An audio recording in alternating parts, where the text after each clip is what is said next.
Joke-joke muna tayo mga kabulunter. Mayroong mag-asawa na pumunta sa manghuhula.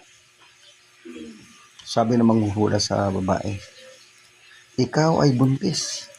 Sabi niya, ang galing ng manghuhula, alam mo. Yung ipanganganak mo ay malusog na batang lalaki. Kaya lang meron siyang dalang sumpa. Lahat ng babanggitin niya na pangalan ay maaaring mamatay. Di umabot ng 9 buwan at nanganak na ngayon yung babae. Habang lumalaki yung bata, nag-aral na magsalita. Nung nakakapagsalita na, napatingin sa lola. Kinabahan yung lola. Siya, bakit sa akin nakatingin to? Sabi ng bata, La, La, wala pang 1 oras, inatake sa puso yung lola. Patay. Sabi ng mga kamag-anak, naku, paano ba ito? Hindi kayo maubos yung lahi natin. Kinabukasan, may babanggitin na naman yung bata. Sabi ng bata, tatay. Naku, kinabahan ng gusto yung tatay.